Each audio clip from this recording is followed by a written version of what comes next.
Oh, yeah. Y'all get up in here. All y'all Caitlin Clark fans, y'all need to report center stage. Y'all need to hear this. This is in response to Jason Whitlock. Jason Whitlock today went on his show and called out the WNBA on the treatment of Caitlin Clark. And he also threw the LGBT community in the equation. And Sportsway with Dray podcast, the Hood's ESPN, Crystal Street's golden boy, Dray Day, in the midst of responding to what Jason Whitlock said, he exposed Caitlin Clark's game down to the T. And this is something all y'all Caitlin Clark stans need to hear. And we're going to talk about it right after this. Let me put you on game. These other podcasts out here talking that shit, but ain't repping the same. It's my bro K-Step, talking up topics for your outfits, from politics to your cockpits. Tune in, you gotta watch this. Exclusive material for your radio, stereo, pumping high definition. Stop what you doing and listen. We smashing all competition. You better jump on this wave. Somebody pass me a mic, man. I got something to say. Well, guys, man, I got something to say, man. Shout out to Dray Day Podcast, Sportsway with Dray Day Podcast, for dropping this exclusive banger. And if you're not subscribed to this channel, you need to go over there to Sportsway with Dray Day Podcast and subscribe to his channel. But Dray Day had some things to say, and he was taking shots directly at these Caitlin Clark stans. And this was in a response to what Jason Whitlock dropped today on all the excuses that they have for Caitlin Clark. And I told you guys, stop making excuses for Caitlin Clark.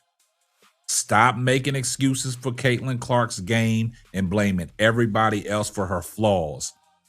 And Sportsway with Dray Day got a message for all you Caitlin Clark stans. So I want y'all to pay close attention how Dray Day broke this down in response to what Jason Whitlock said. And in the midst of that, how he just shattered all you Caitlin Clark stans' pipe dreams. So pay close attention. Here's Dray Day. But obviously he's very, very homophobe, right? So now he wants to blame the lesbians in the WNBA for what's going on with Caitlin Clark. So I take it he now has an issue with Dejanay Carrington, because if you remember her debut in the WNBA, which was 2024, Dejanay Carrington put the clamps on Caitlin Clark in her first WNBA game, which was in 2024 against the Connecticut Sun. She couldn't do anything past half court because Caitlin Clark was being locked in chains under the tutelage of Dejanay Carrington. So now we fast forward to this past weekend where Paige Beckers got the up on Caitlin Clark, because again, if you ask me, and there's plenty of people out there that will agree with me, Paige Beckers is better than Caitlin Clark. Now, obviously, the media heads, the corporate media outlets, ESPN, Fox Sports, the Associated Press, all of these higher ups, they have this fixation with Caitlin Clark. Is she the cash cow of the WNBA? Yes, we don't take that away from her. Has she helped bring awareness to the WNBA? Yes, she has. We're not taking that away from her. What we are going to take away from her is this glazing that y'all constantly keep doing for her as it pertains to her being the best player in the league, or the GOAT that her toxic stands keep illustrating. But the thing is that y'all constantly keep glossing over the main issue. Y'all want to blame everybody else. And this is Jason Whitlock too. Y'all all want to blame everybody else for her flaws. Thank you. And it's clearly y'all see it, but y'all don't want to say it. but I'm going to say it for you. I mean, I've said it a few times already, but I'm going to make it even crystal clear this time. The reason why Caitlin Clark has not been successful in the WNBA is not because of the lesbians. It's not because of a mystery back injury. Granted, she had a groin injury last year. She sat out all last year with it, right?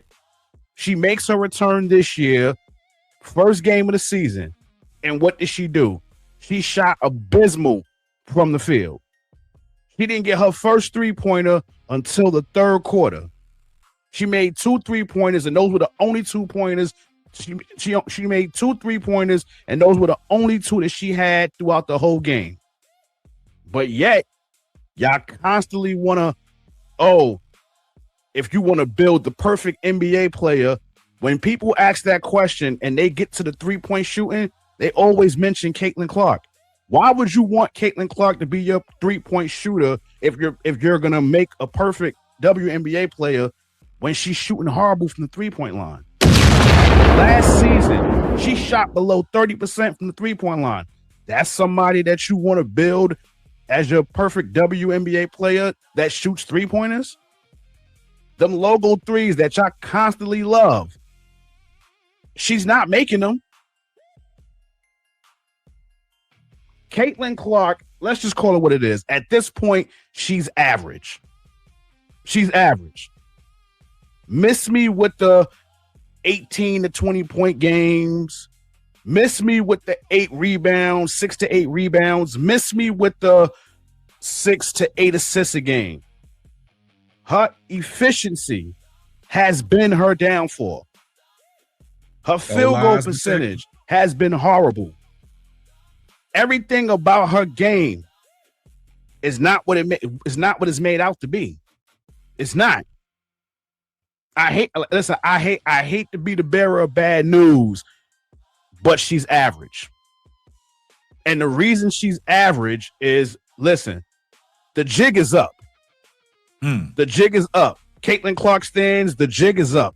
Jason Whitlock, the jig is up. Okay? The report is out on her, even though we already knew it already. If you go back and you watch that game this past weekend against the Wings, they exposed the hell out of Caitlin Clark. Do y'all know that about close to 30 points the Wings scored is a testament to Caitlin Clark's lack of defense? That's right. That means whenever Isaiah James, Arike, Odyssey Sims, I'm going to just say those 3. Because she didn't want no smoke with Paige Beckers. Like, she didn't even want to guard Paige, but Paige guarded her. Those 3 names I mentioned, all 3 of them had a total of 32 points when Caitlin Clark was defending them. See, they always talk about that offense, but her lack of defense has been her downfall. Wow. You guys heard what Sportsway with Dray had to say, man. And I'm listening, and there's no lies detected. He just basically broke it down so eloquently on her flaws, and everybody else is blaming everybody else but Caitlin. And I'm glad that somebody sees it the correct way and gave their unbiased opinion on y'all's GOAT, y'all's superstar, y'all's best player to ever dribble a basketball in the WNBA, and Caitlin Clark. Now she's just been exposed. Just like Dray said, the gig is up. The jig is up. It's time for you guys to recognize, and I hope you paid close attention. I see everybody in the comments section, #salute. If you're not subscribed to the channel, do me a favor, hit the subscribe button, turn your post notifications on so you know every time Simply Ball drops another hot banger. Oh yeah, just in case I forgot. Tell a friend to tell a friend. It might not be for you, but it might be for them.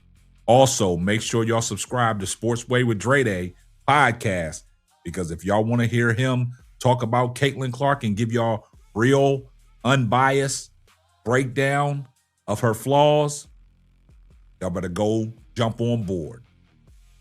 And this is going to wrap up another episode of the Simply Ball Dropping Podcast. I'm your host and the man behind the mic, K-Sap. We're going to catch you on the next one. Deuces.